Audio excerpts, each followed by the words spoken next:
क्या ये महिलाओं का अपमान है कि नहीं है? ऐसे ही जवाब देते हैं क्या? ये महिलाओं का अपमान है कि नहीं है?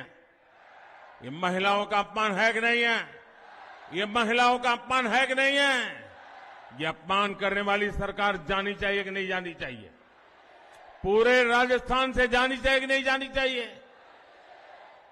इतना ही नहीं, ये मुख्यमंत्री का सबसे करीबी मंत्री विधानसभा में इस अत्याचार को ये कहकर के उचित ठहराता है कि राजस्थान तो मर्दों का प्रदेश है।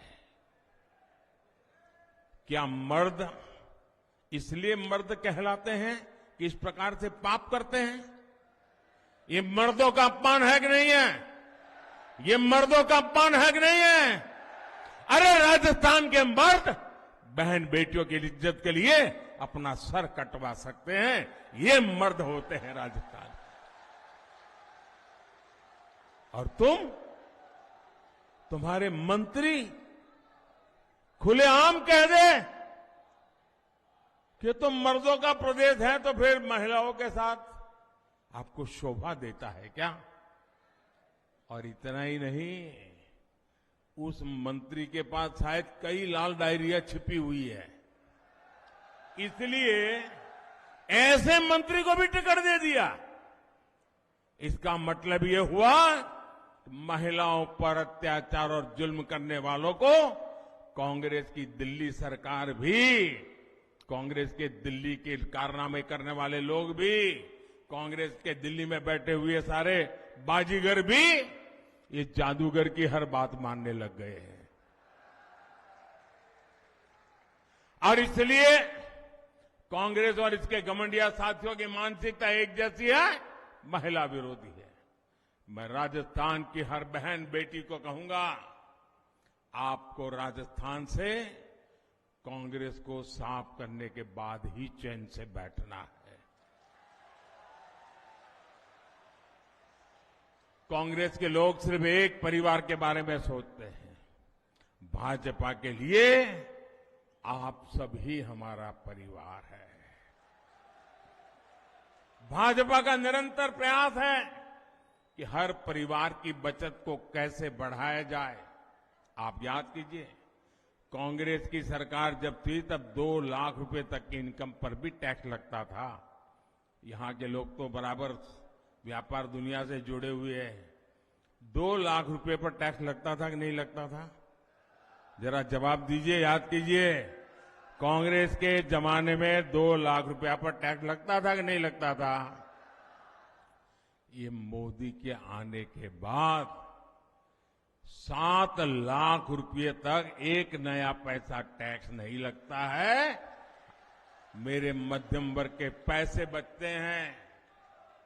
2014 में सरकार बनने के बाद भाजपा ने डायरेक्ट टैक्स में जो कमी की है, उसकी वजह से मध्यम वर्ग के जेब में 2.5 लाख करोड़ रुपए बचे हैं।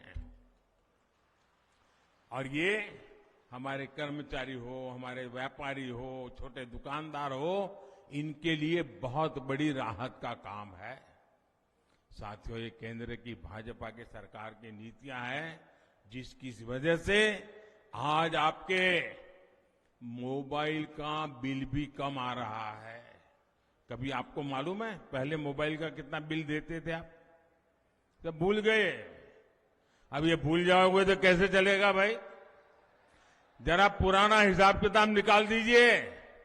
2014 के पहले आपके पास अगर मोबाइल फोन था तो मोबाइल का बिल कितना आता था वो जरा देख लीजिए।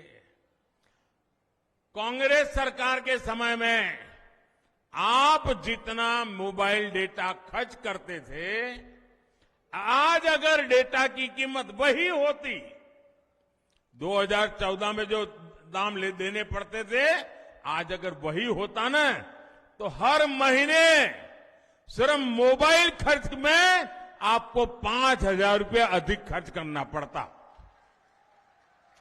अभी आपका हर महीने 5,000 रुपया बचा कि नहीं बचा? जरा जोर से बोलो ना, पैसा बचा यार, मारवाड़ी हो। 5,000 रुपये बचा कि नहीं बचा? आज एक घर में 3 या 4 मोबाइल होते हैं तो कितना रुपया बचा? कितना रुपया बचा? ये मोदी का काम करने का तरीका है। अनेक परिवार है। अब आप देखिए कि मध्यम वर्ग का परिवार हो,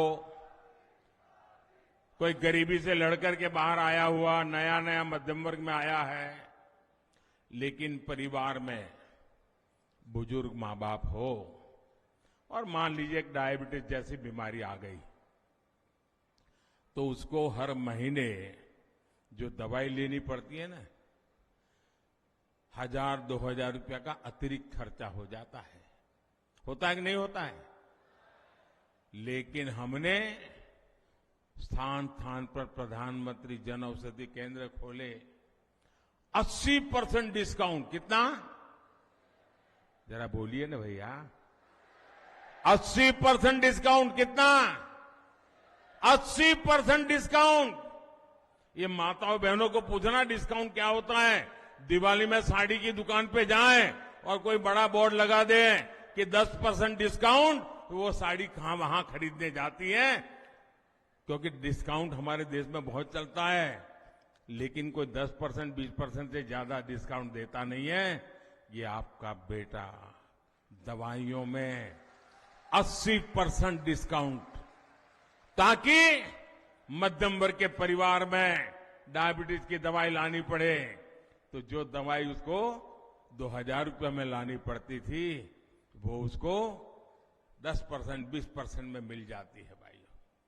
उसका 80% पैसा बच जाता है। मेरे परिवारजनों, कोरोना का ही संकट काल में दुनिया का सबसे बड़ा मुफ्त राशन देने का अभियान हमने शुरू किया। आप जानते हैं कितनी भयंकर बीमारी आई थी, मौत मंडरा रहा था। दुनिया भर में अस्पतालों से खबरें, मतलब डेड बॉडी के ढेर दिखाई देते थे। पूरे देश चारों तरफ मौत का आतंक छाया हुआ था कि नहीं था? कोविड ने डरा दिया था कि नहीं डरा दिया था? कब घर में मौत आकर के दरवाजे पर खटखटाएगी, डर लगता था कि नहीं लगता था?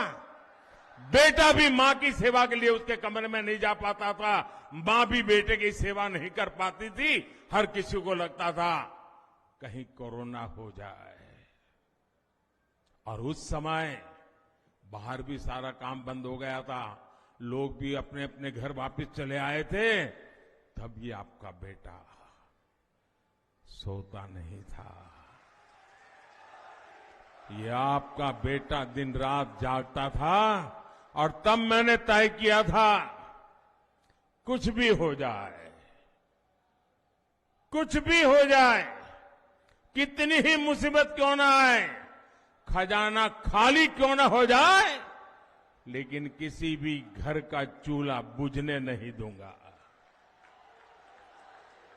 किसी गरीब मां को आंसू बहाने के लिए मजबूर नहीं होना पड़ेगा कोई बेटा। From breaking news, detailed analysis, in-depth interviews and explainers, follow the Times of India. Subscribe to our YouTube channel. Don't forget to like our videos and hit the bell icon to stay updated with the latest.